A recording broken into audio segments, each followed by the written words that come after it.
Hi అండి. మా అత్తగారి సైడ్ అయితే ఈల కొలుపులు అయితే చేస్తారండి. అతనైతే పూజ చేస్తుండే చూడండి. అవి చంద్రకవలు తీసుకొని అందరిని అయితే కొడతారంట అండి చంద్రకవలతోటి. అవి డ్యాన్స్ చేస్తుంది చూడండి. అతను మా తోటి కాళ్ళు అయితే మాల వేసుకుందండి. తనకైతే అసలు చూడండి పసుపు రాసి ఎలా కొడుతున్నారు. ఆయన అయితే మా పెద్ద బావగారు, తర్వాత ఈయనైతే రెండో బావగారు, అంటే మా మామయ్యలు నలుగురు అన్నల తమ్ముళ్ళు కదండి, వాళ్ళ పిల్లలు. అలా పసుపు రాసి అందరిని అయితే కొడతారంటండి. నేనైతే ఫస్ట్ టైం ఈల కొలుపులు చుట్టం. మా తోటి వాళ్ళకైతే దేవుడు వచ్చాడండి చూడండి. ఆంజనేయ స్వామి మాల వేసుకుందండి. ఇట్లా అందరినీ కొడతారంటే ఇప్పుడైతే మా ఆయనగారు వచ్చారు. మా ఆయనగారిని అయితే మీరు ఎప్పుడు చూడలేదు కదా. మా ఆయనగారు గారిని అందరినీ కొడతారంటే, అంటే ఇది మగ పిల్లల పెళ్ళిళ్ళకే పెట్టుకుంటారంటండి. ఆడపిల్లల పెళ్ళికైతే ఏళ్ళ కొలుపు పెట్టుకోరంటండి.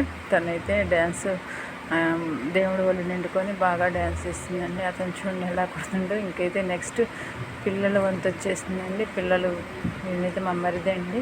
దాని తర్వాత ఇంకా మా తోటి వాళ్ళ పిల్లలు, మా పిల్లలు ఉన్నారు. మేమైతే అందరం సైడ్కి నిలుస్తున్నామండి. సైడ్ తీసుకుంటే మా అబ్బాయి అయితే వీడియో తీస్తుండ్రు. ఈ వీడియో నేను మీకోసం సెండ్ చేస్తున్నానండి. మీకు వెళ్ళి కూడా ఏళ్ళ కొలుపులు ఇలానే పెడతారండి.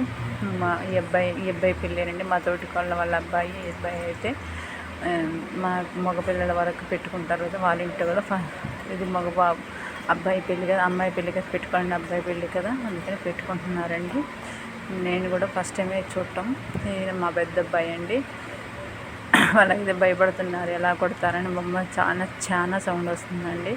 టప అనే సౌండ్ వస్తుంది. నాకైతే భయం వేసింది. కానీ పిల్లలు అయితే బాగానే కొట్టించుకున్నారు. ఏమైనా ఒంటి మెచ్చి కాకుండా పోతుంటే. ఈయనైతే మా చిన్న అబ్బాయి, ఇంకా మా తోటి వాళ్ళ పిల్లలు కూడా అలా కొట్టించుకున్నారండి. ఇంట్లో ఎంతమంది మగపిల్లగాలు ఉంటే అంతమంది అలా కొట్టించుకోవాలంటండి. అందరూ కొంతమంది ఇద్దరు పిల్లలు రాలేదండి. మీకు వెళ్ళి కూడా ఏళ్ళ కొలుపులు ఇలానే చేస్తారండి.